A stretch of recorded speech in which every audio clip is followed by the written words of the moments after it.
What's up, world? Your favorite podcast in League of Legends is back. dGon, Dom, and Monty here in Hot Power take Spike. point, or what is it? Hotline League. There we go. Hot take point made league. Hot take point made league, which actually would be a fire show if we brought Hot Take Point Made over from Counter-Strike to League. Those of you who watch LFN Counter-Strike channel know that show is great. We've talked about bringing that over to League at some point in time, but no, Hotline League, your favorite League of Legends podcast based on the LCS, thriving North American League of Legends league. Boom, you get all the insights there. I guess your second favorite is here, where we just doomer everything. How was your first week on LCK, dGon? You were great. You may say so. Thank myself. you. I was waiting for the truck. Dom said trucks were coming. It was it was everything I dreamed of. I mean, the guys are just such lovely human beings. G-Sun is a beast. The production team are fans and they care. Like the camera person, our camera operator, she's Korean, Mina. She's watching the game like this. And it's just everyone's invested in this thing and in this product, and it's so cool. It's just so cool. Not that people weren't invested at other places that I've worked or whatever, but it's just you can feel it. There's definitely a level of clockworkness though. Like it's made efficient. I guess I wish I just spoke Korean so I could go speak to other Korean staff and the Korean talent or whatever. But in the back, it's there's tables. There's open tables, and everyone just kind of sits in tables, and we just got to sit in groups. Feels like high school. So I'm just sitting with the English broadcast talent because I can't talk to anyone. So I feel like this big baby that does this thing really well, but I don't do anything else other than throw punny tosses to Atlas and Valdez. But it was really cool. Everyone's really nice, and it feels so good. It just feels so good to be able to do it live on an official broadcast. So yeah, that's super fun. Thanks for asking. How was your week, Dom? That was pretty good. Yeah, I'm definitely enjoying the new LCS BO3s. Like the LCS BO3s, I feel like they've really increased the hype for me for watching the league, and it just feels alive again. I don't know what happened, but LCS just feels alive again. It's just nice to watch. It's like the opposite of how I feel when I watch LEC. Yeah. Sorry, European fans. It's true. Already. I'm waiting for the LEC BO3s to get really invested in it. I need them to cut out some of these bottom teams. Yep. But I did enjoy week one of the LCS. I did find the games to be terrible, but they were fun terrible. Just quick hit. We don't actually have this on our run of show, but I just thought of it. Last week, we touched on the possible proposed changes of NA Brazil, but now it is, it came out. What were just initial thoughts on what's happened and this Brazilian backlash to LS and people that have tried to explain that this is a good thing?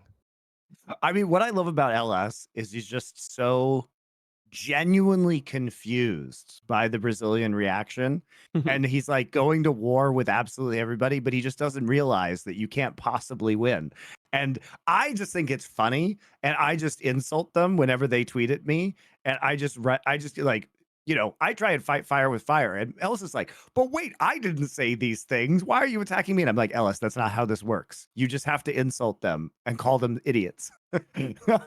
Well, he did. The one guy called him fucking boss baby, which is fucking hilarious. And then Ellis thirst trapped the shit out of him. And then Ellis got in trouble. I was like, that's crazy. That's so nuts. But you can't do anything. You have to understand. You can only insult them. That's the only thing you can do. When you go with a big fan base, there's actually just no winning. There's absolutely just no winning.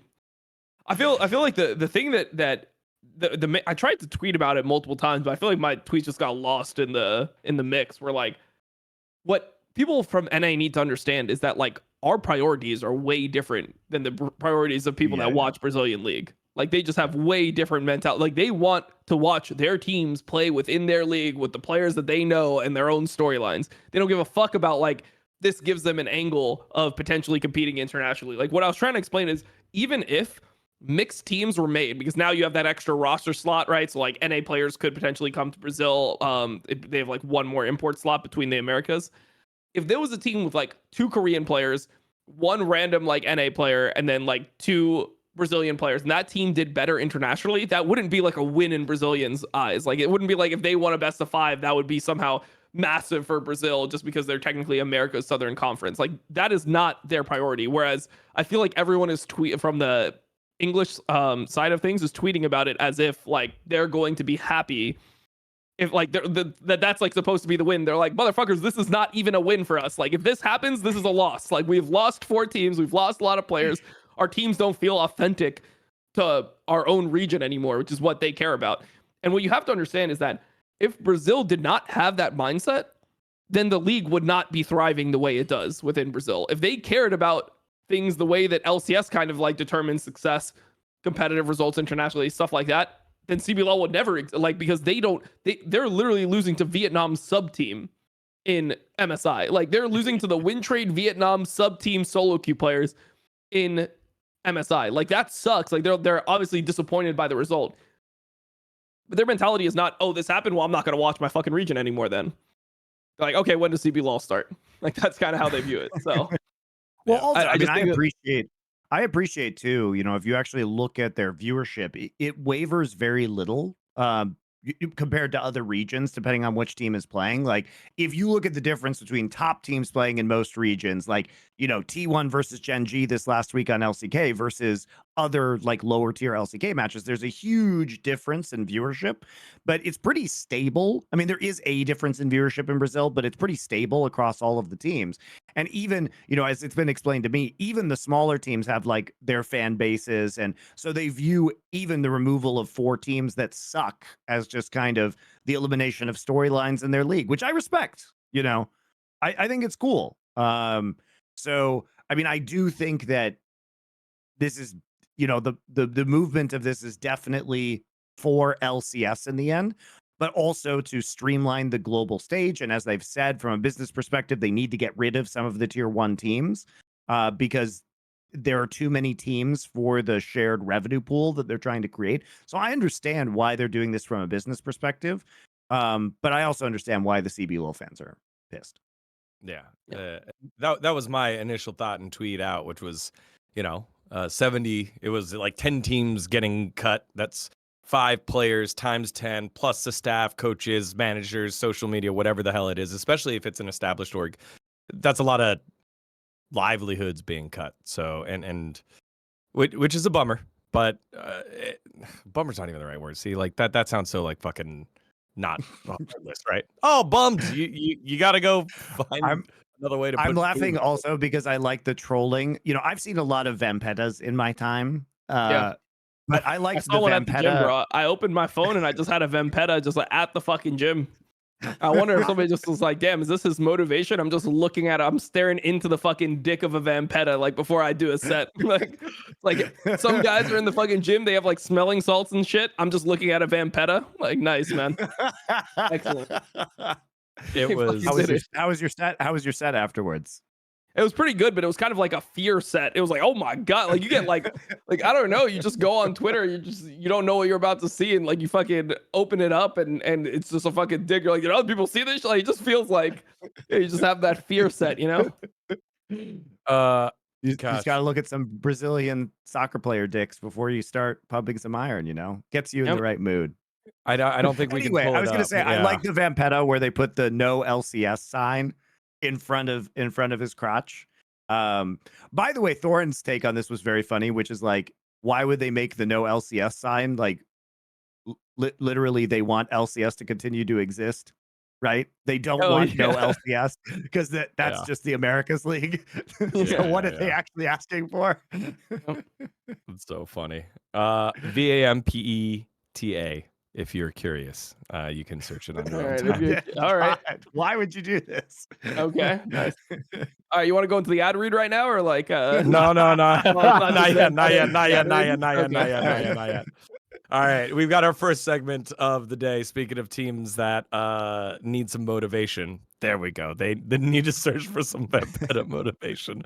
We got fraud alert, y'all. We got a couple teams that are struggling, not doing well, expected to do well based off of the history. Let's get into it. Fraud alert: NIP and NRG.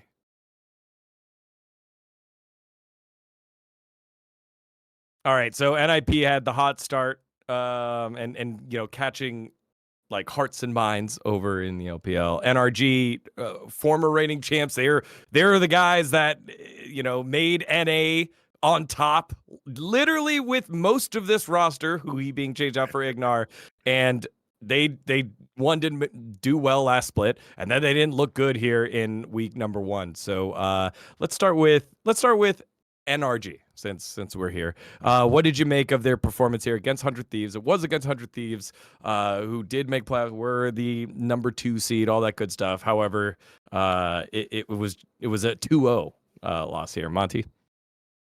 So I need LCS teams to stop picking Smolder. You are the only teams in the world picking Smolder in summer. Please. It is fucking... that goes for you too, Team Liquid. That goes for you too. This was actually a rematch, the 100 Thieves, of the NRG match that, 100 Thieves knocked NRG out of playoffs in spring, 3-2. And NRG, now I have been saying this, as you know, dGon. Yep. Not only will contracts not date you, and he can't date you now because you're in Korea. Okay. You've said that he's not going to go on a date with you. All right. Okay. But his Italy is terrible. And he's never going to be better than the day he beat G2.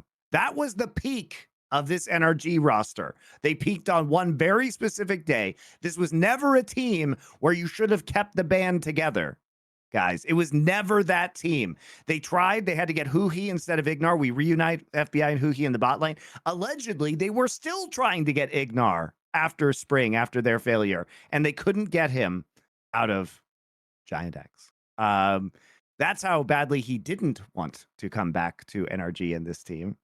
But this was honestly just an incredibly pathetic performance. Now, how fraudulent was it?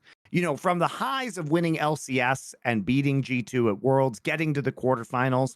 Now, if the story had ended there, this would be pretty fraudulent. But we've now had the entire split of spring to reflect upon their failings. They actually did lose 100 Thieves in the playoffs. So fraudulent scale is pretty low, I would say. But where is this team going? They look so ridiculously uncoordinated. I don't know why we all know the jokes now about NA in Italy, but this was a terrible performance in game number 2. Here's the thing. I didn't even think 100 Thieves played well. 100 Thieves botched some TPs. Yeah. Sniper has no understanding of when to TP or where to TP.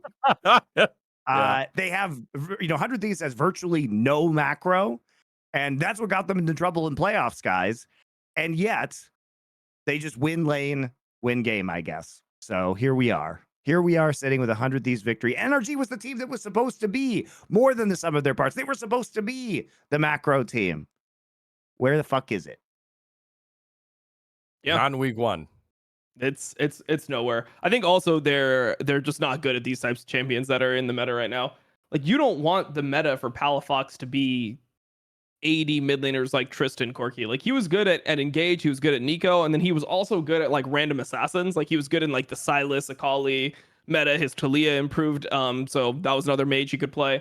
But the meta right now being 80 mids where you really have to squeeze and leverage power and take all in trades and stuff like that, it's just not very good for NRG. And then also just the way that they approached these games, I didn't really like it at all. The way that they approached the games, where they're playing things like Nidalee, that's just not a North American pick. I would much rather see, if you go the AP jungle, I'd much rather see something like Karthus, something like Brand, that's a little bit more forgiving, and that it's completely fine. Those champions are meta, those champions are still good, but you don't have to play the same way. You don't have to constantly be on their ass,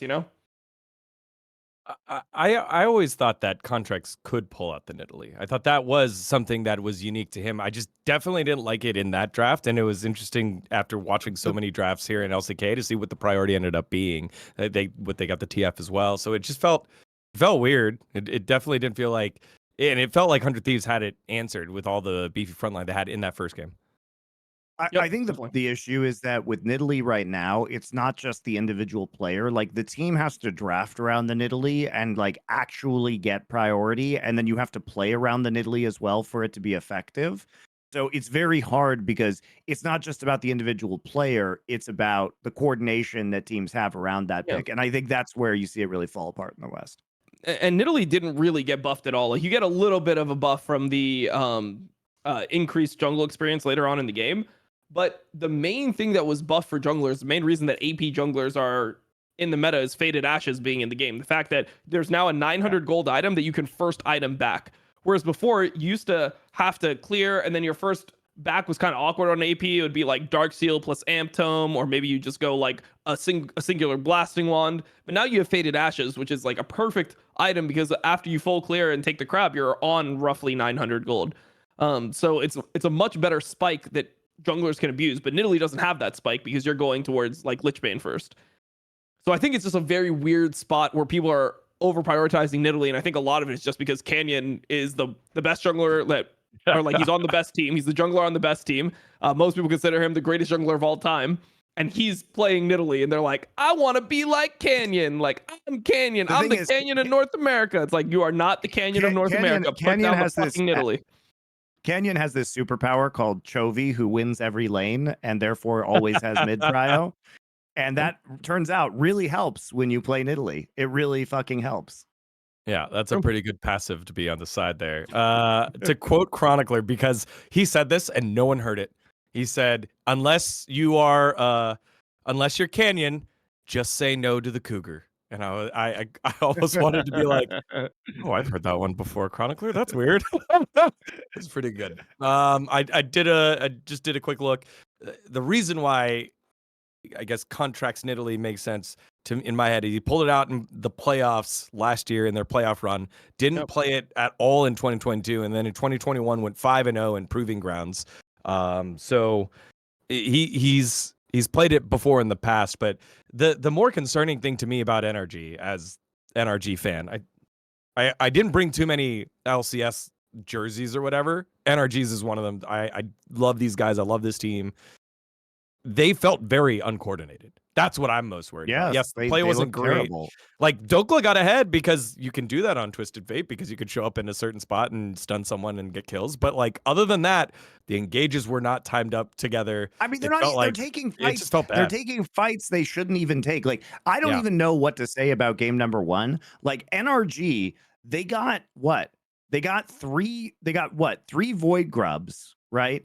And you know they're the ones taking early Drakes with a fucking Smolder. They got every single advantage, and all they had to do was sit back and like scale at that point in time. And they even get free wins because snipers TPs are absolutely god awful, and they're getting like free 5v4s around the Herald pit, around the Baron pit, right? And yet, you know, they can't just hold the W. They have to keep pressing forward. It's like, no, you guys got everything you wanted. You're actually denying objectives early with this fucking trash ass Smolder pick. Just wait. You know, have some patience. They can't stack Drakes anymore. So it just felt really unclear in terms of their win conditions and what they were actually trying to do in some of these games. Yeah, I mean, the way they played game 1 was, I mean, they just threw multiple times. I mean, that was definitely the most competitive game. I think the other thing that we need to talk about the Nidalee pick is like this Nidalee spot is fucking horrible, by the way. Like, how do you actually play Nidalee in this game? If you look at how Gen.G drafted, like how did Gen.G enable their Nidalee versus T1? They have Skarner, they have Leona, they have like Engage, and they have things that are going to let you land a spear. How the fuck do you play Nidalee with a Braum, Cassante, Corki, Kaisa? Like you have nothing that's CCing them. You have no easy way to land spears. Like you don't even have, like, these are not even lanes. You don't have a lane to gank. Yeah, you don't have lanes to gank. You don't have lanes that are winning that have prio. You actually just have no way to make Nidalee work in this game. Like the draft, I think they just got completely shit on. It was just coach diff in that one. Yeah. You said earlier, expectations are a little different here, Monty. What is your grade here for NRG? Look, I don't think they're that fraudulent because they actually did lose to 100 Thieves in the playoffs. But I mean, this was a very sad loss, I would say. And the thing about best of threes is we just have more information. And like, I thought they played abysmally in both of these games. So with that in mind, I'll say 3 out of 10. I didn't have high expectations. Obviously, I thought that they were not really deserving of the title they won or their victory over G2 at Worlds. And then they immediately just sank right back down into mediocrity and missed me with the whole like, oh, well, if Ignar was here, come on, FBI, who he was a great pickup for them based on established synergies and who he was at one time like a top 3 support in the LCS. So, I mean, it wasn't that big of a downgrade. And we all know what Ignar looks like outside of engage metas too. He's great in engage metas. He is not great at enchanters. That's been his whole fucking career. Same for Huhi, to be honest. They're like the same true. player, aren't they? So I think it was like a side grade, honestly. And so we shouldn't have expected this big of a fall off to spring. But from now that it's happened, right? I would say this is like a 3 out of 10 fraud. What do you got, Dom? I don't know. I was pretty disappointed the way they played versus 100 Thieves, because at least when they played versus 100 Thieves in Spring Split in the best of 5, it felt like they competed. Like they actually were there, like doing stuff, and they just were slightly worse than 100 Thieves on the day. And it's like, okay, things were bad, but they weren't that bad. This best of 3, they got completely slaughtered. They looked comprehensively worse than 100 Thieves. Yeah. So for me, the fraudulency, it's like, I expected them to be at least a top 3, top 4, I think is the worst you could put them. Like it should be what, like C9, TL, FlyQuest, and then them. That's like the worst they could be. The fact that they're falling into the 5th, 6th, maybe even worse, but like maybe Dig's better than them too. They could even be 7, 8. Like the fact that that's even in the conversation for energy, I would give them probably like a 6 or a 7 fraudulency. Like for what they should be, I think they're really fraudulent. They should be so much better than how they're playing. Yeah. I just keep thinking of those who he engages, and people are like, wow, lol, who he engaging, whatever. That can't just be a product of Jay going in and by himself. Like there's some sort of disconnect on like yes go, no go, and it just misses, because there's no way that happens like that many times. Like that just was wild, and I wish I could be in these conversations. So we go from one team with expectations where they're the darlings of their fandom, to the other team. This was me and Monty love watching Rookie, and the leftover parts, the great parts of the OMG roster that Dom loved. No, NIP. not the great parts. Not the great parts. Aki was always the worst part of that roster. Aki was always the worst part of that roster. Like, yeah, but Shanji was there too, right? So, all right, Shanji was the GOAT. So there, okay. So there, you get guys that were on the OMG roster that Dom absolutely loved and galvanized a whole audience that didn't watch LPL before to watch LPL. They come together here on NIP. It's a great mixture of what Dom loves and what me and Monty love. And 2 and 3, not so great right now in the groups. Why are they on this list, and where do you rate them here, Dom? I mean, why they're on this list is because AL is just a better team than them right now. Like they are 2 and 3 right now. They're on this list because NIP managed to make top 4 in LPL playoffs, and now they are losing to AL. Sure, that's actually the reason why they're on this fraudulent list. they're losing to AL. They're losing to IG. Like it's pretty tough to lose to IG. That was giga fraudulent. But yeah, I feel like this is actually just a really bad meta for NIP when I think about it, because Aki's biggest strengths were playing like bruiser junglers, things where he could, be active like at level 6, things like he was decent at Vi, he was pretty good at Wukong. He always could get away with playing the tank early game junglers as well, so he had those in the pocket as well. And right now the meta is about 80 mids to enable your jungler to power clear. And Rookie's been fine at Yone, like he's fine at that type of champion. His Corki and Trist have not been like amazing or anything. I feel like at their core, Rookie is a control mage player and Aki is a bruiser jungler. And the fact that they're together in this meta right now that doesn't favor either of those types of champions, I feel like that's really hard for them to get through, because it just feels like you've lost the advantage of Rookie winning all these lanes, and then Aki is not the type of guy where he's just going to power clear and end up with this massive CS lead and 1v9 the game. He's just not a 1v9 jungler. And he makes a lot of like confusing mistakes. And the thing about playing AP junglers in competitive play is that you have a very, like, your champion is very OP, but you have a very small margin of error. If you make any big catastrophe happen, the game is probably going to be fucked for you. You're just going to be behind, or you won't be as strong as you should be, and the whole game will fall apart for your team. So I think that right now the meta is not favoring them, and they're also just not that good. I mean, they got fourth, but they weren't a fourth where they were close to the top 3 in my mind. They were fourth because they beat FPX, but right, there wasn't a really strong 5, 6, 7. The teams that were supposed to be in that tier, LNG, Weibo, were not there. Like, LNG should have been one of the best teams in LPL, like, theoretically. They kept them like most of the same roster.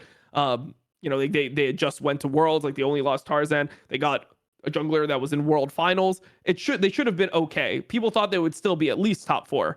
The fact that they fell off massively, the fact that Weibo has been a complete train wreck, like they're the actual fraudulent team. You want to fucking make fraud alert? All Like, right, Weibo then. Weibo Tarzan being terrible. Weibo is actually, I mean, they're actually just worse than Ultra also Prime. very bad. Yeah. I mean, I would say these teams being fraudulent is why NIP even plays so high in the first place. We can do Weibo. I mean, Weibo, world finalists team. God, Weibo Gaming gets Tarzan. Yep. Fights D plus Kia off for the rights to acquire Tarzan, who was not there in spring. But people who watch Worlds, you'll think about Tarzan and be like, he did into T1. That's true. But he was really good for basically all of last year.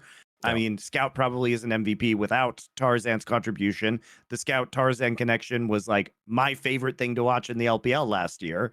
But he looks fucking terrible on this team. And so does Xiaohu, surprisingly. Yep. They are, I think, the most fraudulent team in the entire LPL.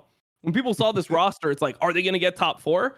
And now we're looking at them and we're like, they actually, like, if they lose to NIP, which is coming up on Friday, Friday's a fucking huge day for this group. If they lose to NIP on Friday, they're just straight up not going to make Group A. They're going to be in Group B, which is like a death sentence in LPL. If you don't know how the LPL groups work, if you end up in that Group B, you are playing, if you're top half of Group B, you get a qualification match against a team from Group A in a best of 5 in order to qualify. And like, if that you is win the that, best you go at the end of the gauntlet too. And so that's, then you fight your way through the entire playoff gauntlet. It is bad. It is bad to be in Group B. You do not want to be in Group B. And right now, Ultra Prime looks like they are just straight up better than them. Like, that is fucking crazy. You know what's hilarious too is that Group D that they're both in is the group that has the extra qualification to Group A. So it's even easier in theory to get into this group. And AL and Ultra Prime are surprisingly better than people would have expected. And you throw in like the IG upset over Ninja and Pajamas in there too. And it's just a complete disaster. What do you rate it? What do you rate it in terms of fraudulency scale? For NIP or for Weibo? For NIP both. First. Both. For NIP, yeah. Okay. Yeah, do both. NIP is like a 6 out of 10. They're pretty fraudulent, but Weibo is like 9 out of 10 fraudulency. Like, they are so fucking bad. Like, they're actually bad. Like, all their games are bad. Like, they played one good series against AL, surprisingly, which is looking like the best team in the group. But outside of that, every other series has just been bad. Like, even their 2-1 versus IG wasn't clean. They lost to Ultra Prime. They've lost 4-1 to Ultra Prime in this group. They've lost 4 out of 5 games to Ultra Prime. Ultra Prime should, in theory, be one of the worst teams in the league. And Hacker is just out here dicking Tarzan. I don't know why I said Tarzan. Dicking Tarzan game in and game out. Like, every game he's dicking Tarzan. How the fuck is it happening? It's actually crazy. I'd say Weibo 10 out of 10. I mean, obviously, I was hyped about Tarzan. I was hyped about him. I thought Lucid was improving, but I thought, hey, this team needs some shot calling. Maybe Tarzan can provide that. Like, that's the biggest flaw, not how good Lucid is. The hilarious thing is, like, D+, although still not great, is better. It looks better than they were. So that's interesting. But I will say, like, I don't know. For me, NIP, they still have rookie. They should be more versatile in terms of metas in this, but by this point in a lot of these players' careers, I think a lot of it is Aki, but I mean, they shouldn't be this bad, right? They shouldn't be teetering on the brink of Group B. That's sad. So I would say 7 out of 10 for NIP, especially after, you know, placing top 4 and making that they played better in the playoffs than they did in the regular season. So they were coming off a high. So I had higher expectations for them. Yeah. Disappointing to see both these squads, I guess all 3 of these squads that we've talked about, with such different levels of positive expectation that are being met all through different ways right now, or being failed all through different ways. I guess a lot of it's through the jungle, to be honest, for all 3 teams. Now I think about it. All right. That is our fraud alert for this week. Weibo being added here late, NIP and NRG. Let us know what you think about those 3 squads' performances so far in the summer split, and specifically for Weibo and NIP, if you think they're going to make it out of Group A on the top side, because as these guys have discussed already, it's not looking good for odds that both of them make it on out. All right, now's the time that all of you have been waiting for. Ready? This episode of Power Spike is brought to you by McDonald's. The script says Christian and dGon each share their preferred time and occasion to grab a deal in the McDonald's app. So, Christian, why don't you tell me what your favorite time and occasion is to get something from the McDonald's app, and what your order is? It's got to be late night, and for me, like I'm pretty classic. I just like the Big Mac. Like, it just is what it is, you know. Like, it's the classic one. It's there for a reason. The Big Mac sauce hits, and like, if I'm up late, that is something that I'll go for sure. I have a time for confession. While I knew that this move was coming for a while, I didn't know exactly when my visa was going to come through. And so I've gained probably, a lot more respect in terms of American food, because I was eating a ton of it before I left. And so I would head over to McDonald's late night, as you said, and go get me the nuggies, the chicken nuggets with the sweet and sour sauce. It is so Sour is good. superior. Yeah, I would get that. You guys like sweet and sour? Yeah, Yes. bro. Okay. I'm Yes. a ranch guy. I'll take ranch No, over every ranch? time. Yep. What? Ranch. I'll take McDonald's ranch over sweet and sour. You could go Outrageous barbecue. opinion. That is I like crazy. barbecue too. Barbecue's probably my number 2. I go ranch 1, barbecue 2. Oh my god. Yep. Actually, I care less about what you guys want to think about fraud alert. I need to know now how fraudulent this take is. That's what I want to hear in the comments below on Dom's like dipping What's wrong sauce with take. ranch, man? That's not what it's it goes objectively with. inferior the to yes. the sweet and sour. Really? Yes. Yes. I think ranch Yes. is just my favorite sauce. Oh my God. Period. Like just in everything. That's crazy. I was eating carrots with ranch yesterday. I agree with McChristian. McChristian, okay. McDominate. I love this one. Oh my God. All right. So thank you to our friends over at McDonald's. And by the way, guys, for powering this episode of Power Spike.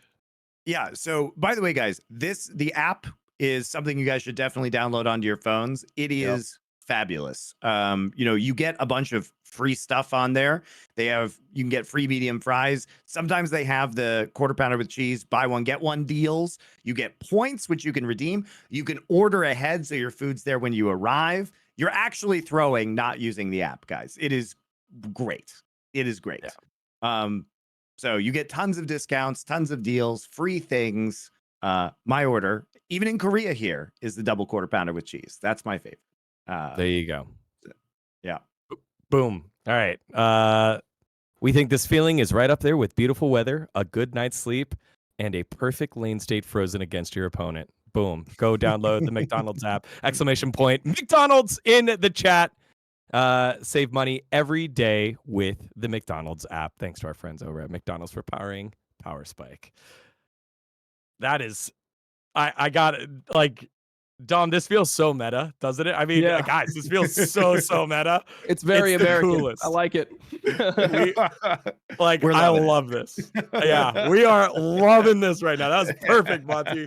Oh my God, I would just do this ad read over and over and over again, but we've got to move on.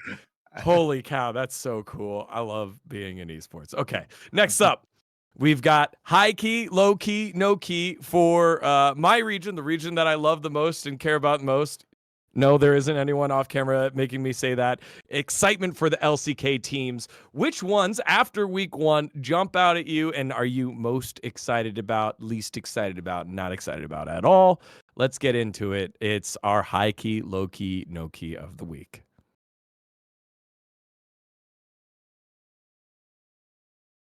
All right, guys. I got a front row seat to it, so I have my own opinions, but I want to hear yours first. Let's start with the no key. And I think I have a better appreciation for this category after having to sit through a couple of those games. All right. Now you know the pain of low tier LCK matches, dGon. It's worse than it's oh God, I'm gonna get in trouble. It's worse than LCS matches because at least in LCS matches they just do some dumb shit and at least it leads to fighting. Here it's like boring. Yeah, it's just you see you're leading them to water. It's right there. And then you're like, oh, it's almost over. And then Nongshim and FearX goes to the third game, and you're just like, I just want to go home. Like, I know that feeling. I want to spend so much time over at the studio getting to share and create League of Legends with the homies. But by the end of the week, I forgot which match it was that went 3. It was the match before Gen GT won, and I was like, please. Everyone was like, Hanwha DRX. It was Hanwha DRX, and people in the chat were so pissed. They're like, hey, I timed the schedule. Hanwha Life was supposed to beat DRX in 2 hours, and now I got to watch another hour of this shit because Viper picked fucking Vayne. Like, what? I was fucking suffering, man. Like, because the thing is, we had LCS go the full 6 games right before that. So LCK is earlier than LPL. Like, it starts way earlier than LPL on Saturday, 3 Sunday. p.m. Yeah, it starts at 3 p.m. Korea time. So it starts 2 hours earlier than normal. Which is 1 a.m. for me. And the second match will start like the thing that is good is the second match will start like earliest 2.5 hours afterwards. Like they will wait. So I woke up at 3:30 that day, like actually like 3:25 after a full 6 games of LCS, like 4.5, 5 hours of sleep or something, to watch T1 Genji, and I was in a 30 fucking minute countdown. I was like, I have to wait for a 30-minute countdown. How the fuck? Like I could have got an extra hour of sleep, and instead I just was sitting there and I watched a BDS YouTube video about who the League of Legends who had never played League, like, and it was just a 20-minute BDS video. That's what I did with my time. It was suffering. Brutal. It was brutal. All right, go to our no key teams. We're no key excitement. I'll tell Fill you me in. straight up. You guys are gonna have to watch a lot of Fisher in the LCK. More Fisher, dude, that a man can handle. I'm telling you this genuinely. Fisher played better than normal this week. This was a good week for Fisher. This might be like his best week ever in tier 1 play. And I am no-key excited to watch any Fisher gameplay. Like, this guy just doesn't have it, bro. Like you know how people say that they have the dog in them? Well, he's in the dog, bro. He is screwing the pooch. Like, this guy is different levels of bad. He's getting dogged. What the heck? I like dude? that one. That's so funny. All right, Monty, who you got? What the heck? So, you know, I will say, dGon, FearX was starting to not get good, but to kind of get fun when Junghoon came. He's known as Execute, and they did all of their hilarious, terrible bot all-ins, and he would flash on people with Renata Glask and like make exciting plays happen sometimes, even if they were really bad. But you know what? I actually was a Willer enjoyer, and I think Willer was by far the best player on the Sphere X roster. Yeah. And now they benched him. Why is he not on this team anymore? Why would they bench their best player? So now there's actually no reason to watch this team. I feel bad because I love some Willer gameplay, and I guess he's just in Challenger now for no reason. Like he's definitely good enough to be an LCK jungler. He's better than Pioshik. So like, can he go on to KT, please? I think for me, it's wow. We actually have 3 different answers. For me, I mean, that's not good. That's not great, dGon. That's not great that we can pick 3 different teams that we don't want to watch in a 10-team league. That's 30% of the league. That's not great. No. That means we appreciate different things. We're just appreciating different things. I think for me, it's DRX. Like like some of the other guys are like not excited. That's too strong of a word. But they liked what they saw out of this DRX roster, and we made our predictions for this week's matches, and a couple of them have some DRX upset. But when these stories are so interesting, whatever. The teams bring stuff for like the fans, and then they come back to the back. They brought a bunch of like coffees, like cold brews, and it said Rascal's 7-year debut anniversary. And literally they lose game 1 and Rascal gets benched for Frog. And it was a frog alert. And they were it was a frog alert. And it was the day they were celebrating Rascal. I was like, what the heck is this, man? He's done after this, right? Isn't he going military after the season? Probably. I don't know. He is such a not a team player. Like he's like he basically is a KDA player, I think, and he'll do well in lane, but he's never really his career has just been one long downswing for the last few years. So it's unfortunate, but I'm kind of done watching him. I'd rather see Frog, frankly. Yeah, I mean, it was cool to see them win that match. Like Yehu did play well, but and Pleta is very, very good. Like Blood is actually legit. He'll be on a better team at some point. And that's the point. That's why I'm not excited to watch it, because it's like Pleta's making all these plays, but they can't get themselves out of top jungle with Frog and Sponge. It's not very fun. And when they played Bro earlier, like it was so boring. So yeah, not excited for this one. That's my no key. Also just the Frog and Rascal thing just broke my heart, dude. That was just so brutal. Let's go to cold brew. Yeah, it was a good cold brew. Let's go to the low key. Who are you low key excited about in the LCK here, Monty? D+ Kia. Okay. I'm not super excited. Well, I mean, I'm really excited about Kwangdong Freaks. They're fucking back, baby. Oh, Dom, they're back. Oh god. Please don't make them back. That's a spoiler for the next part. D+ though. Okay, so what were their problems, right? They were coming off of some, Showmaker having an individually good split in spring. They were having a lot of like questionable shot calling issues, but now we're back, guys. We're back in the aiming meta. He can take all the farm and play Zeri again. And Ezreal is coming back. And Ezreal. Yep. Aiming champions. And Zaya, I guess, when there are 4 and AD carries banned out. It's cyclical, right? Like once Zeri and Ezreal become really good, then Kai'Sa becomes more playable because Kai'Sa is generally considered pretty good into those champs. So, yep. Yeah, it's cyclical. So anyway, I really like that aiming's back. But the meta feels like it's definitely drifting in D+'s favor. And although I won't say like they played super clean League of Legends, like that game 2 versus KT was still kind of bad. It does look like their shot calling has improved. So, the meta feels good. I think Lucid's been on the slow climb up in terms of skill, and I'm still not amazed by Kellen. But if this is a good meta for aiming, and he's still getting all those resources, and Lucid's improved, and they have marginally better shot calling in the mid game, maybe there's some hope for D+ here. Are they the 3rd best team in the league? With the way Doran is playing, possibly. Lucid will probably get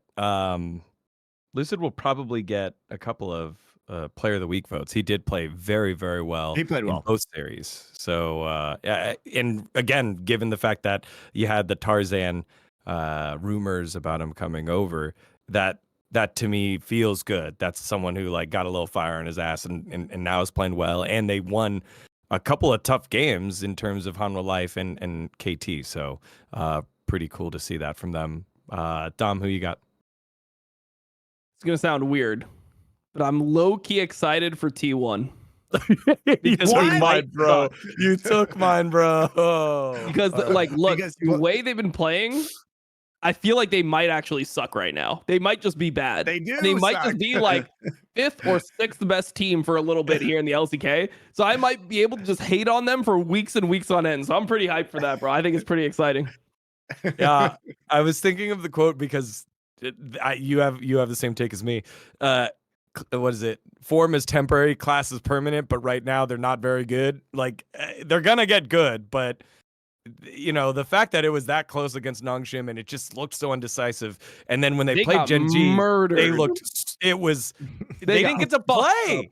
They didn't get to play. It looked was like they could crazy. never win. Like they Yeah. looked like it would like if they played 100 best of threes, they would lose every single fucking time. Like the skill difference was insane in that series. It wasn't even it wasn't close ever. Just walked all over them. It was fun.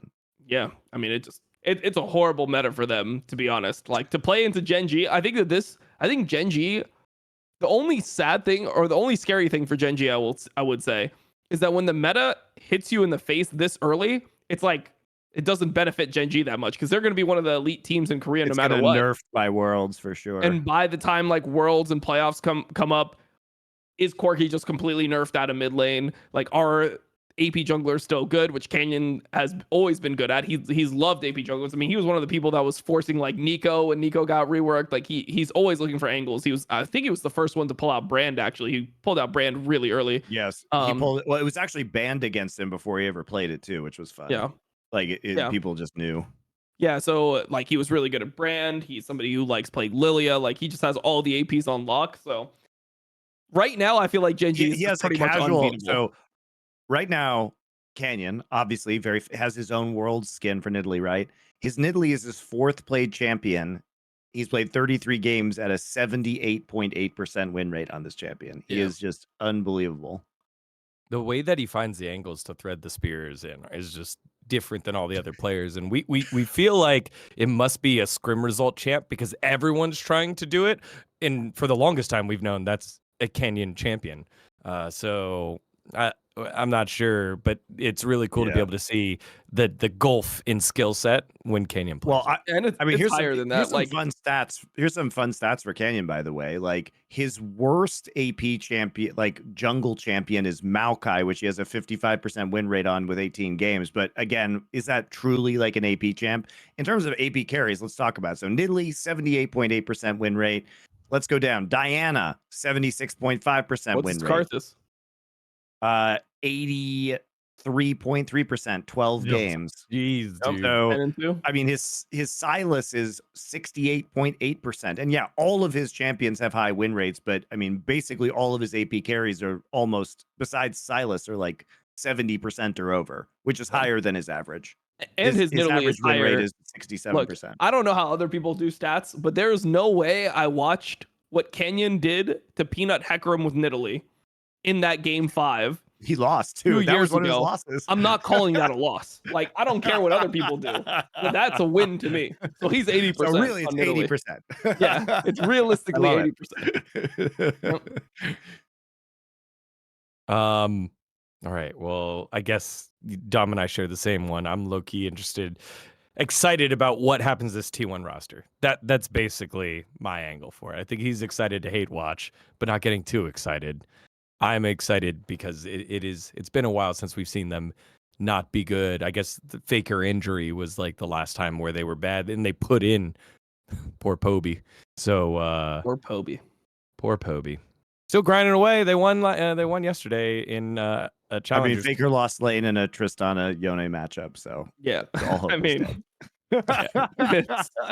It was tough, man. Yeah, I mean, Guma and Carrier playing Jin Rel, which I'm not sure is a real lane. So I mean, yeah, fake. Number one, I don't even feel like they should be looking for all these rel angles, but the Faker Tristana, I'm not convinced of Faker Tristana at all. I just feel like he's not good at that champion. Like at MSI, he wasn't good. He didn't look good here. It just doesn't seem like a Faker champ. I just want to see fuck it, Faker. Just play like some type of utility thing. Just play like Annie or something and just make some plays. Like that's what I want to see Faker do. Let's go back to Azir, put some Nico in there, Annie, yeah, stuff like that. I just want to see him play make. Corki Azir got handshook a couple times, and we were like, "Oh, not again! It's gonna happen again, just like last year or last split." All right, let's move to high key. Dom, let's have you go. Actually, Monty, we'll have you go because you already kind of like Africa Freaks. Yeah, Guangdong Freaks, rather. They used to be the Africa Freaks. Now they're just owned by Africa, but sponsored by Guangdong. I know it's confusing, guys. Confusing to me too. But they're back, baby. They got rid of Bull. All that matters. Bull was a flash in the pan, but you know who's the God's honest truth, dGon? Leaper, a guy who hasn't played professional League of Legends in 4 years. He's 24 years old. He played in DRX Challengers, and now he's here with his LCK debut, hot off the stream. It's the stream dream, straight into pro play and dominating people, playing a ton of different champions, doing different roles on his team, looking great, playing Ashe, playing Zeri. Leaper's awesome. Also, just feels like a great meta for them because now Cuz can, Bulldog can just abuse Corki's early game to paper over his really bad laning phase, and Cuz can just play Maokai and carry games. Andel's back. You know, the quantum experiment when Andel was sick last split didn't go too great, but Andel was actually really good, and now he's back. He's no longer on the bench. Quantum's not there. This is the time, guys, for Guangdong to take their rightful spot from KT Rolster and usurp them. Take top 3. We can only hope. Will they beat T1 this week? Maybe. That's if they do, that's crazy. If they do that, like T1's staring down a 1-3, and also Guangdong's looking at 4-0. Like it's crazy. Who's looked like the better team? That would be Guangdong. Yeah, 100%. They bopped KT, man. They bopped them. Yes, if you are indifferent or you go with the flavor of the split and looking for a team to support, it is Guangdong Freaks yet again. The Leaper story is great. I think Dudu getting more eyes on him as just a super fucking solid top laner has been awesome. And Leaper is my vote for player of the week. We have our segment tomorrow, but it was either him or Lucid. Those two guys played really, really well. I guess, or like Chovy, but that's a boring pick. So, Leaper has been fun. Paze could be player of the week. I thought Paze played extremely well on that series versus T. Like he put it all up inside Guma. Guma was yelping. It was crazy. Well, I would say Lehen's actually enabled a lot of those plays, but Paze's mechanics were very. There was some bad plays from Lehen's where Paze just fucking he just got it done anyway. Like that one under turret where like Paze W flashed it he W and then he flashed like that was insane. Dom, I didn't even know you could W flash. I was like on my stream, just like frame by framing it. I was like, wow, you can actually do that. Yeah. Yep. That's hilarious. For me, the team I'm most excited about is KT. KT 0-2 this week. No. Yes. No. Yes. You wait, Monty. You already did your Glaze segment. It's my turn. KT 0-2, and they are playing just an insane strength of schedule this week. They have to play Genji and Hanwha, and I don't think the guys are going to watch this episode, but we're adding a new segment to the pre-show, dGon's Fact of the Week, so I'm basically moving it to the LCK. And they might go 0-4. And the question would be, when was the last time KT roster went 0-4? Like, they've had some bad rosters lately, but it's been a little while. This team looks out of sorts. This team can't quite figure it out. The best player on the roster is Pioshik, and unfortunately, it's perfect.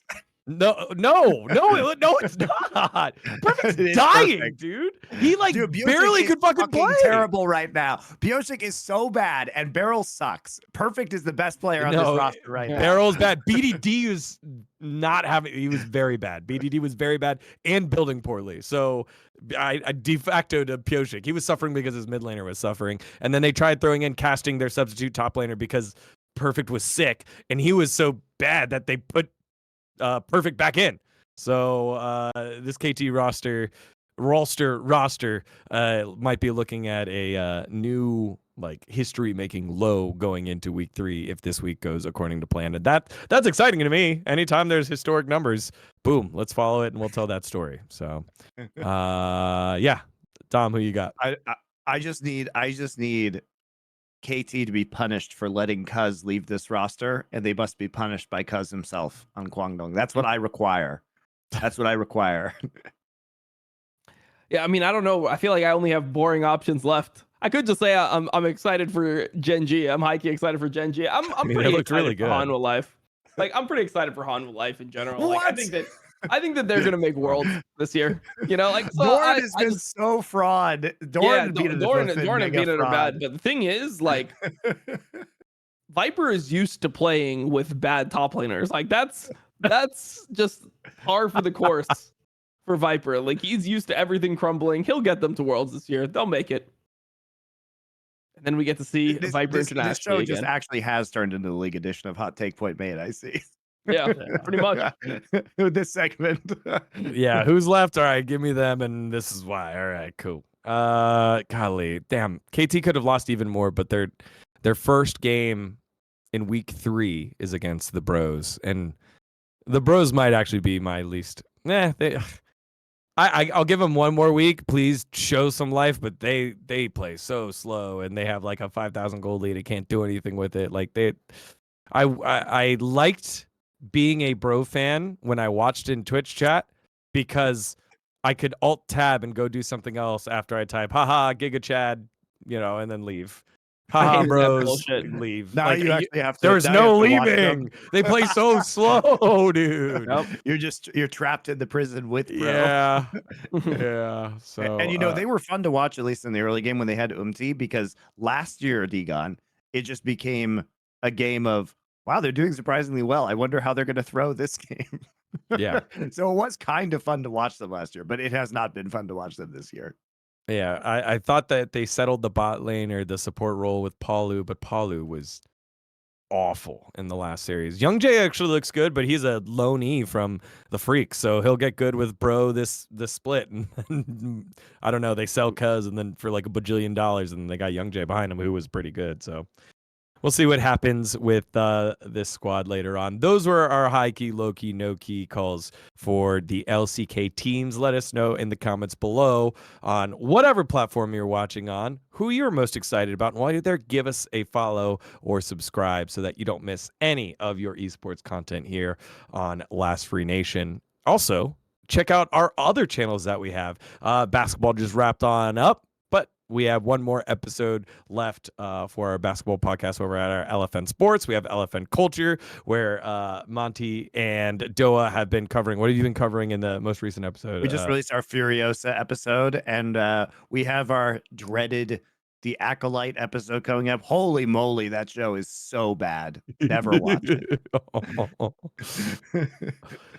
It's terrible. Can never have nice things with Asian leads, right? It's such a bummer. It's such a bummer, dude. Like, we want it to be good, and hey, look, all I'm gonna say is the Avatar live action show was surprisingly okay, and it was only Asian actors. So there you go, dGon. It was actually pretty good, I thought. Well, again, check out all of our content that we're putting across all of our networks here on Last Free Nation. We truly Squid Game guy was the best actor. He was the best part of The Acolyte. It's a bad show, but he was great. All right, one more segment to go here in this week's Power Spike, and it's the LCS. The best region, isn't that what I said earlier? The best region, my favorite region. Yeah. That's right. It's the greatest. That's why you moved to Korea. It's the greatest. That's why they're usurping Brazil.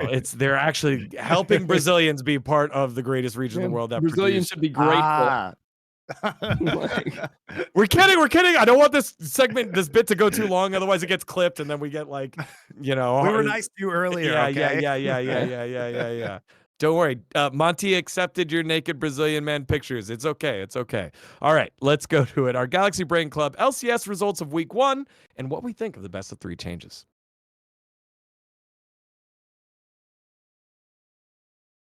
All right. 2-1s in day number 1, and then 2-0 in day number 2. Some surprises. We already touched on the 100 Thieves NRG portion of it. But what did you make of the opening week of LCS? Dom, earlier you said it revitalized you, it made you excited. Let's dive deeper into that.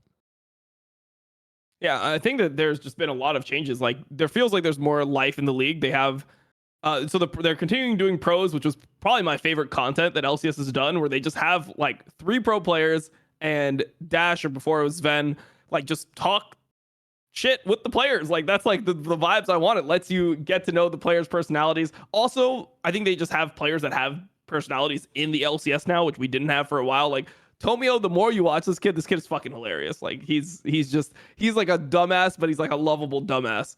He's great to have on. Like, he'll talk his shit, he'll say random things. He's just a fun guy to be around. You have like Spica, who's back. Like, everyone knows and how Spica is. He's good in front of the camera, etc.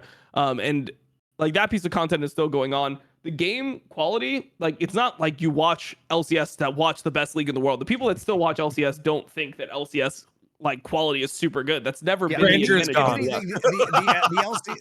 LCS fans need to adopt that Brazilian mentality. Yes. You know what I mean? Literally, that is the way that the league thrives. Is if people just like watching the league. They like watching the players that they enjoy, like their personalities. They like watching them compete. That's the way that the league thrives. So there's that. I really like the clickable overlay. The clickable overlay, I think, is really fucking sick. Like, apparently they got that from CBLOL. But being able to just like click any champion, stealing everything from CBLOL. I see. Okay. Yeah, we're stealing everything, bro. Like, we're stealing the players, slots, everything. Like, we're just NA is completely like ransacking the region. But I think having that is so nice. Like, not having to kind of just like look, oh man, like, does he use his ability? Does he actually have this rune? You just click on the champion, you look at all the runes, damage dealt, gold, everything that they fucking have for you. I don't know. It just feels like feels new. I wonder if they could have had that feature on the streaming platform that Riot was developing and then suddenly canceled. Maybe they could have even cooler stuff. I don't know. Hey, I'm down with it. I don't care where they get the stuff. It is great though. I mean, I also think just as you know, they created what I thought was a really good hype piece, which was the like talk your split, like hype the promo video, where they featured all of the teams and like had all these jokes around the teams and the play. Did you see this, dGon? Yeah. Where the players all participated. Yeah, they played it at the beginning of LCS like twice too. I thought it was just really fun. And I agree with Dom. Like the combination of this kind of promo and the pros stuff really is doing a great job of highlighting player personalities. So the tone of the league, I think, is definitely going in the right direction. And it felt really fresh. Like, I haven't seen this kind of promo from the LCS before. It felt very well thought out in terms of the narratives they wanted to play, you know, have around the teams. The players felt very invested in this. Like, they didn't seem bored. Like, they played along really nicely. And it's fun to see that from the pro players, because a lot of times they're like, I don't want that shit generally. Yeah, they hate it. But it genuinely, like, my experience of working with pro players is that if you have the right people there to make it fun for them, they generally, you know, I've run a bunch of these kind of photo shoots with players when I was commissioner of Flashpoint, or when I was working with Rainbow Six, actually, on the North American side, and I went to a multi-day shoot in Vegas to help direct the pro players. And the pro players had a lot better time when I was actually joking around with them and talking with them and having them do kind of weirder or like more fun stuff, or asking, just frankly, just asking them questions about how they wanted themselves to be portrayed, and then figuring out ways to do that. You know what I mean? And opening them up and making them more comfortable. And so it really looks like that was done here. And they got basically everybody into these promos to do fun stuff that I felt was reflective of who they were. So I liked it. I thought it was really good. I did not like the gameplay, but I enjoyed best of threes, because at least I at the end of the day, I felt like I had a better read on some of these teams. You know what I mean? So it was much more enjoyable. Like I felt much more drawn to LCS than I have in the past few years. So it does feel like tonally the league is definitely going in the right direction. And the Yep. storylines were good. We got, the way they scheduled the matches. We get Team Liquid FlyQuest. We get the rematch right as the first game. And then we get the Cloud9 versus their former players on Dignitas. Like it felt very cool to see these matches in the first week. Yeah, definitely. I think like the matches were pretty much the most even they could have been across the board. Like this is pretty much what you're looking for from the LCS teams. And the other thing that people have to like realize, because I know that everyone is just like they're talking about viewership all the time. It's like one of my least favorite things to talk about. Like, I literally just ban viewers from my chat when they just talk about viewership. Like when they come into my stream, they're like I've like been streaming for like 5 minutes and they're like, you only have 1,000 viewers, what the fuck's wrong with you? Like, did you fall off? Like I just instantly fucking ban. Like I don't fuck with that shit at all. So like what people have to understand is that the viewership will lag.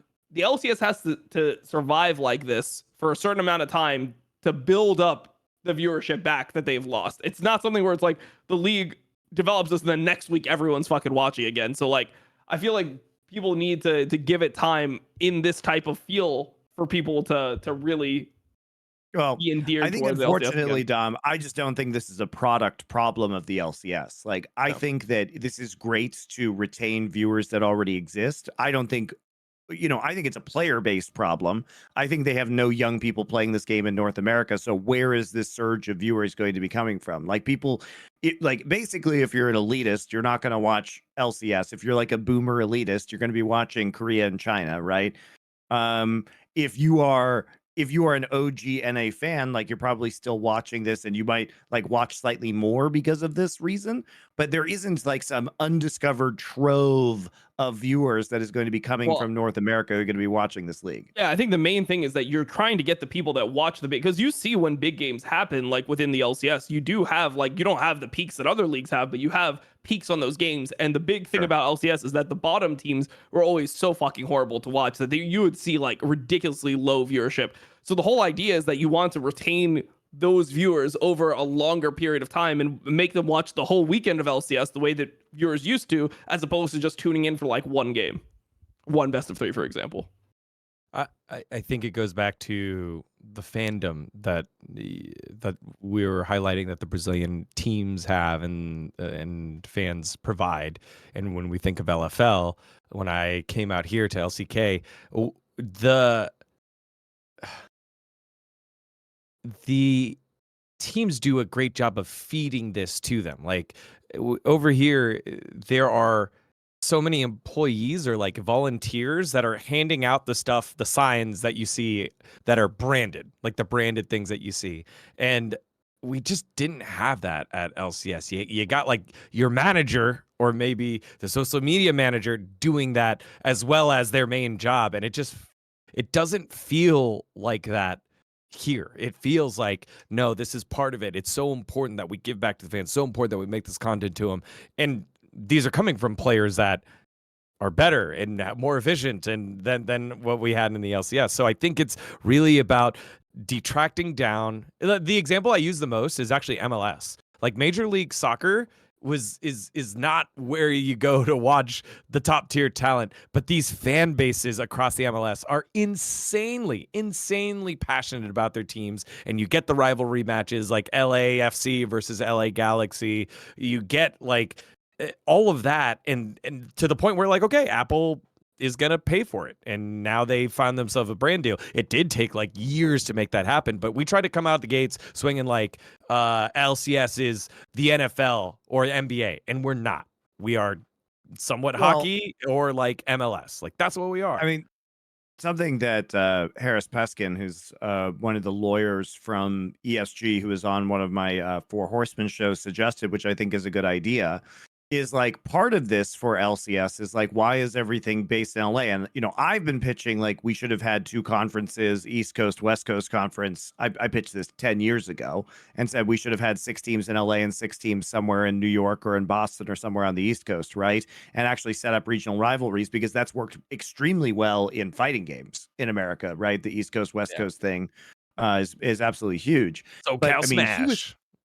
he was saying like, not only do that, but it would actually be better, even if you were playing with some level of lag, to have teams like in actual home venues, like at places across the US, right?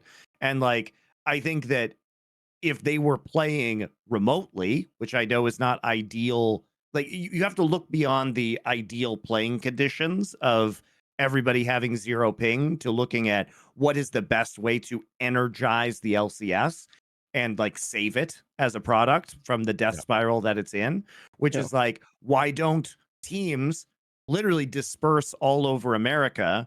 And Riot may have to do some fancy server stuff and like install servers in other locations potentially, other tournament realms that are going to be, spaced across America so that you can minimize ping. But like if a team like is regularly playing out of the esports arena in Dallas and another team has like their home place in, a LAN cafe in New York City or in Atlanta, if you have these places, or Philadelphia, and these places already exist, guys, you don't actually have to build them. There are places like, I was just in Denver at Localhost, and Localhost is also in Philadelphia.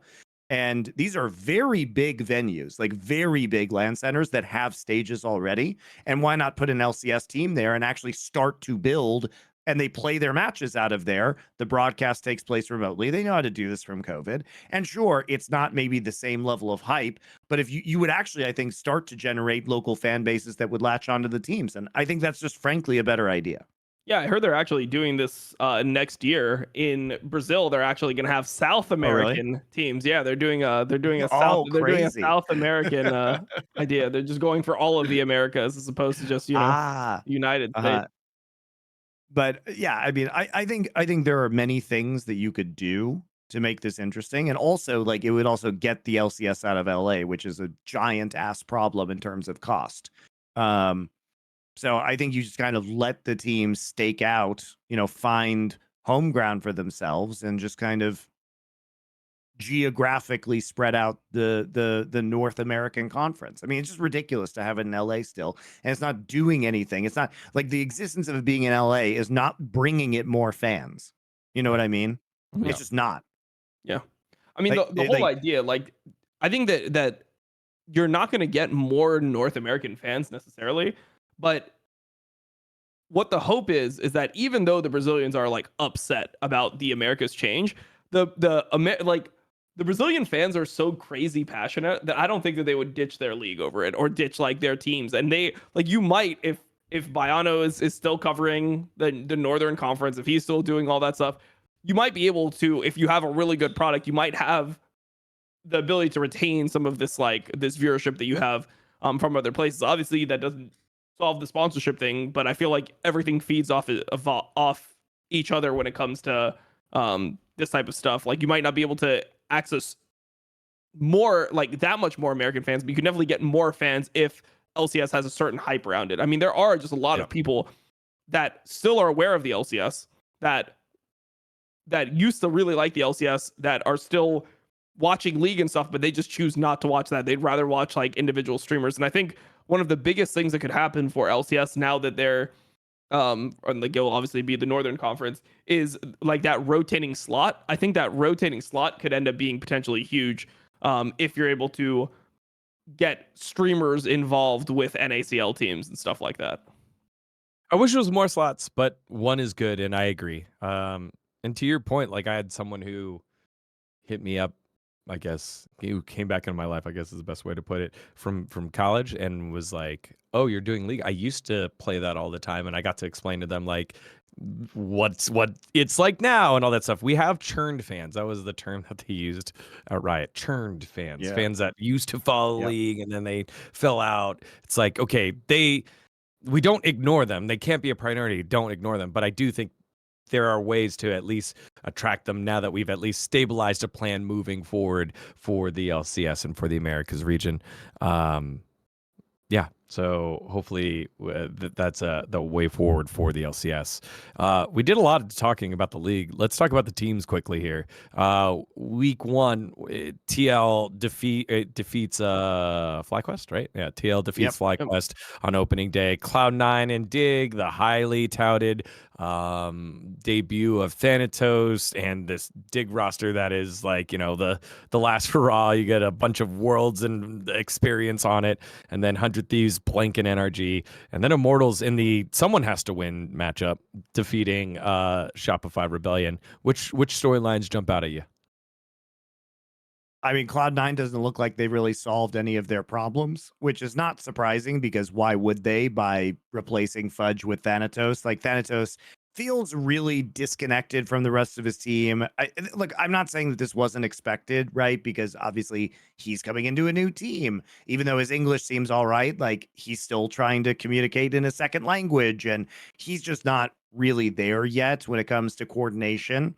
So I mean, I thought he was underwhelming for Cloud9, but they still managed to pull off this series. I mean, Dignitas, surprisingly all right for a bunch of players that haven't played the game professionally in quite some time, with Licorice, Spica, and Sven, and especially Sven, who's like role swapping back to AD carry after a number of years. But even then, like my concern with Dignitas is like they didn't look super great, and I just don't think they're going to get better as time goes on. These are all veterans, Yeah. and even if they hadn't played, like they have a pretty high floor, but I also just feel like they have kind of a low ceiling, right? So I don't know. I mean, there were a lot of mistakes too from Cloud9, like really fucking overly aggressive dives and over pursuits, and their shot calling still looked like a mess. So like, do I really think that Cloud9 is gonna live up to the potential we thought at the beginning of the season? Is Thanatos the cure-all? Probably not, right? Yep. And I think Dignitas will start strong and just kind of wane as time goes on. Liquid actually still looks pretty good, gotta say. Like, I hate the fact that they play as fucking Smolder. I think they got away with murder in a lane swap situation where they just got to farm a Smolder against Bucio's Ornn. But Yeah. it wasn't really the reason they won. Like, Quad was not good, not great. Yep. Yeah, I think that Immortals might end up being underrated because they've always been touted as this scrim team. Scrim Like they were, team. yeah, that they were good in scrims and then they just weren't good on stage. But I feel like that team was actually not as bad as their record indicated. So I think that might be a pretty interesting team to follow. Like I could see them beating a team like NRG if NRG shows up in that form. Like I like that they actually fight, that they look for things. Like on the map, they're actually trying to make plays. I think that that's a way to be, you know, a way to improve as a team. That's a way to figure out what your limits are when you play that type of style. So I like that from them. And then also feels like Tactical is actually kind of playing better than he used to. Like he feels like he's becoming that carry again. Feels like the pieces around him are good enough where he can play the game normally. So yeah, I love Olay. yeah. I'm the number one Olay fan, so I smile when he does well. Yeah. You subscribe to his Ole fans? Olay fans. Okay. I love it. That's a good one. Sorry, go ahead, Tom. Yeah, no, I think that team actually it has the ability to be like fourth, fifth. They could surprise some people. Yeah, I think that's the highlight here. As much as the Shopify and Immortals match, it is Shopify. They probably will be last place. I feel bummed because Tomio is a good dude, and their loss didn't feel as bad as NRG's loss, but it's still Shopify, and I want to make all these grand assumptions of Immortals because they are the scrim team, because they looked good, because they added an arrow. Because Eddie, I feel like we've said it a couple times now. There's been moments where Tactical looks like he's getting back to the old Tactical. You can rely on him to play late game carry. But yeah, I'll buy stock. I'll buy stock in Immortals early. I think the worrying thing for me is Cloud9. I don't think they solved a lot there, and Thanatos nervous for sure, but it didn't solve anything. Like my man's diving under towers, and like the rest of the team isn't following. The team's just better. Otherwise, it just looked like NRG. It just looked like who he diving like under by himself too. Like there was moments where it was like, damn, that guy's Korean. Like he had some really good mechanics, and then there was just other moments where it's like he is just not doing what the rest of his team is doing, which is I also obviously just bad. don't even think it's his fault a lot of the time. Like they're Right, literally right. like the rest of his team is like trying to make plays when he doesn't even have TP and can't join them. And it's like, what did you guys think was going to happen here? Right? It's Yeah. just the decision making is just so bad frequently on Cloud9. It's like, why do we have to pursue this far? Why do we have to go this deep? You know what I mean? Yeah. Yep. And that series was close. Like that was a close series. Like Cloud9 threw multiple times and Dignitas had the opportunity to come back multiple times. And with Dignitas, I want to push back a little bit on you, Monty, in terms of lower ceiling. I feel like every player had like a hands play that looked really good. Jensen with multiple like timings with the severing bolt on top to get the passive like looked good. I mean, he never should have gotten that far ahead, but they Giga failed a like 2-tier turret dive and Yeah. then fed him a triple kill. So I don't know. But I mean, same thing with Isles. Like Isles looked He did good. look good on the way. I mean, Sven also had some very nice moments, I thought. You know, clearly, I don't think this is going to be the worst team in the league. My concern is like how much room for growth do they realistically have, and they already lost to Cloud9. Right. I don't think Cloud9's going to get worse than they are right now. Like, surely Thanatos will be more integrated into this roster at some point than he is right now. And Dignitas is just like, you know, Thanatos hasn't played at this level of competition yet. You know, like you say, he might have those nerves issues. Dignitas is a very known quantity. Yeah. It is funny how we'll look at some teams and be like, yep, they're not getting any better. And we look at other teams and be like, they're only going to get better. How much better? We'll find out. Yep. That's the beauty of the beginning of the season. Everyone has the I mean, I want Dignitas Dignitas the best. Don't get me wrong. Like, I would love it if Dignitas was a challenger for the title. I just don't believe they will be. I hope I'm wrong. All right, closing thoughts here on LCS here, guys. Dom, let's start with you. I think the main thought I have is that like I just want to watch all the teams play each other. Like there's no match that I'm really dreading. So that's my main takeaway is like I want to see how Immortal, like if you put Immortals versus Dignitas, that's a match I want to see. You know, I'm not sure that there's gonna be like a clear winner there. Like Energy versus Shopify or whatever. Like I would watch that match. Like are Energy good enough to like convincingly beat? Like we might get some best of threes. Yeah, Shopify is not bad to watch. They're really not bad to watch. So my main takeaway is like I just want to see more games. I want to see them all play each other. B-boy and the boys. That's Shopify to me, man. Like how hard I mean, I one?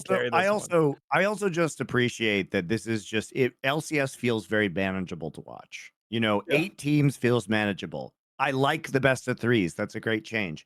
No more super weeks is a fucking great change. Yes. Like we get Thank 4 best of threes a week. That is enough LCS. It's like enough that I don't get super annoyed by how bad the gameplay is. And I also can get razor caked into getting excited for it every week and then be disappointed continuously. I'm just in that cycle. Love that analogy. You know, I don't get burned out. I don't get burned out on LCS. I'm like, well, that was kind of bad, but that was enough. And now I can go back to watching, you know, Infinity LCK and LPL games. It's like a guilty pleasure, right? But you can't have too much of a guilty pleasure, just like a little taste. And that's what I get every week. And that's enough. 2 days, 4 best of threes. I don't want more than that. I don't want super weeks. I don't want more teams in this league. This is sufficient. Right. After you watch your LCS, you can come watch the bros take on Hanwha Life and Gen G this week. Can't wait. Yep. I think I'm on those days. I couldn't do every day of LCK. Like I just can't do every day of LCK. I mean, LCK actually does have some pretty good matchups coming up this week. Yeah, this week is actually very good to watch. Actually pretty good. You get to watch Kwangdong beat the shit out of Fisher in the T1 versus DK. Then you watch KT and Gen G. Then the T1 next plays day, DK and Kwangdong this week, which is actually quite good. And KT plays Gen G and Hanwha. There's like actually a pretty good match every day except for Saturday. Well, Saturday you get Nongshim DRX is the Saturday Showdown. I think they're going to use my voice for the ad read or for the promo. It's like pretty cool. I like these early Saturday Showdowns because it's like, all right, these teams aren't great. Let's get to it. Let's see what happens. But yeah, well, it'll be a lot of fun. Cool. There's a lot of good learnings here for the LCS and takeaways from week 1. And I'm sure over time, everything will get better. The production will get better. I know there were like audio issues earlier on and stuff. So, yeah, nice moves here for the LCS. Let's see what happens moving forward. All right, guys, that closes out our episode of Power Spike this week. Week 1 for LCK and LCS, LPL obviously plugging along. LEC, we didn't really talk about LEC because, as you heard from the top, it's been a little rough. Like, do you want to just post on Reddit about them last? We also talked about them last week because there wasn't, Look, it was only we're talking more about LCK and LCS because they just started. We'll be back. We'll be back with some more LEC next week. Yeah, I'll hate on them fully next week. We got Fnatic G2 this coming week. Like that's fine. Nice. What was the Reddit event? Unfortunately, it doesn't really matter because like both teams are qualified essentially because it's like top 8. But it'll be good. We get to watch. All right. Well, again, if you haven't already, make sure to hit the like and subscribe button on YouTube or wherever you are watching, Spotify, Apple Podcast, here on Twitch. Make sure to do that. Support us here. Check out our other content over at LFN. You can catch Dom on the co-streams, and it's just co-streams, right, Dom? Live view for LEC. Co-streams they've denied live me view. for the 3rd time. They've denied me for was it the 4th time? It might be the 4th time. I've had 3 different teams approach them, and I just went to like progressively bigger and bigger organizations. And after this last one, I know that I will literally never get LEC co-streaming right. So I'm literally just debating just dropping LEC completely because I don't even know what I do it for anymore. Yeah, might as well reclaim your time, right? I think, what's crazy to me about that whole thing is like, I don't even understand how it's equitable to the LEC teams. Like, it seems to me, remember how like LCK used to get like a co-streamer slot per org that they could designate? Yeah. Because obviously those numbers are important if you want to, represent sponsors. And so like, it feels really unfair that like Fnatic gets K-Droll and nobody can get Dom because they just say no. That's my take. Yep. And Yamato got denied as well. So they're just denying like everyone. I mean, I don't think is there even one American co-streamer? Like maybe it's just like European only. It's the fucking boys club. Like who the fuck knows at this point? Like I think that they're letting like people co-stream in Italian with like 250 viewers. And it's like, okay, so that guy can but I can't co-stream. Okay. All right, man. Like you do you. Maybe I'll speak a different language and then maybe you'll let me do it. Perfect. They want a Korean flavor here. I'll get in there and I can invite you. I'll invite you onto the stream. We'll see. I don't speak Korean though, so I don't know if that would work. So we can work on it. Monty can teach us. Why don't you just get Jizuke to live translate everything you say into Italian? That's the funny part, like Jizuke, who doesn't even stream, has a higher chance of getting co-streaming rights for LEC than I do. After literally doing dedicated shows towards LEC, like not only did I do the crackdown where I platformed players for years, we had the best we had the best damn league show on this channel which was a weekly LEC show, and we did bring guests that were current coaches, former coaches, players, everything. We did bring people onto that show all the time, so it's like if it makes you feel better, you will win in the end because like when the times get rough, they actually, remember LCS used to be like, nah, you can only co-stream on super weeks and playoffs. And then they were like, but our viewership. And then they were like, oh no, you can do it every day. And then they said viewership's up 4% through magic, not because we suddenly realized that co-streaming could give us this ability. I mean, what is that LEC, like, they don't realize that they're approaching the death spiral. That's the thing, is like they're at the point where they're still being delusional. And you see like fans are like freaking out. Like a lot of the fans from LEC, like you see posts on Reddit where they're like, this shit feels lifeless. Like there's a lot of teams that I don't like watching. The personalities that I liked, Quickshot, K-Droll, they're no longer on the broadcast. Like their budgets were cut. I mean, they don't do content anymore. Shakarez is gone, who is doing some of their best content for sure. Exactly. Yeah. And they're still coping themselves up over because they're like, look at how much our viewership was improved, where they obviously added Kometo and Ibai, right? But the thing is, and they're K-Droll losing blew up too, which helped. Yeah. They're losing their core LEC viewers. They're losing the people that just wanted to watch LEC every week. Sure, you might have more viewership because K-Corp and Koi are playing, but those people are literally just fans of the streamer and they just behave like ultras. And if those teams were gone tomorrow, or those streamers no longer were participated, those fans are not being like, well, I did enjoy watching the LEC, so I'm gonna now start watching the LEC. So these are like the main thing for a league being fun to watch is that they're actually putting in effort and there's excitement around the teams, the players, the community, the games itself. You've lost that, but now you have more viewers, but they're fake viewers. So I'm telling you, the LEC death spiral is coming, and we'll have a different conversation in 2 years than we have now. I mean, I agree, but I think what's so wacky about this, Dom, is it's like if they're cutting budgets, why wouldn't they just bring in more co-streamers to provide more entertainment in different ways for people because they don't want to pay for the entertainment? You know what I mean? Like, why would you deny co-streamers and cut your budget? That's what's the most confusing part. Yeah. It's kind of like us NA being on live patch. We were ahead of everyone else in the meta. We've gone through this cycle now, and now we're usurping. I do find it funny that LCS just says that like this is the live patch. Try it at home at the top. Yeah, try it at home. By the way, also shout out to LCS production because I actually did think the Captain Flowers Skarner shit was hilarious. The like content the pop-up where they recorded him on the green screen and he was just like dancing around at the bottom. Yeah, it was way less annoying than those tweets they put over the item box. Oh man, you know what's fucking annoying is the new fucking LEC like, oh, and they just got a minion and Faker's killed the minion before too. Let's go Faker, buy the skin now. Hall of Legends. It's like, shut the fuck up, bro. I'm trying to watch the game. Like, shut the fuck up. Stop. Like we get it, but like they just do this constant thing. Like, I'm telling you, it's coming. The product is worse than it's ever been in LEC right now. And it just feels like nothing is being done to solve it. It's just that you see more talent release. How is the best part of LEC content was the pop quizzes and stuff that Chakras was doing. Now that's gone too. Like, what are you going to have left? Someone else conduct the pop quiz. Like, obviously, that doesn't cost as much. Sure, maybe. We'll see. They just need European Travis to head over there and do it for them, you know. European Travis. What is a European sounding Travis name? I guess if it's French, it would be Travis. You take off the S. I don't know. I don't want to play this game anymore. I'm tired. Y'all, thank you so much for watching. Catch the live stream and the co-streams with Dom. You can catch Bangers Only with Monty for the best matches and the pixel perfect replays. And you can catch me throwing stupid tosses to the casters on the LCK this week. Make sure to like and subscribe here on Last Free Nation. Thank you to all of our partners and sponsors for making this happen. And until next week, we'll see you later.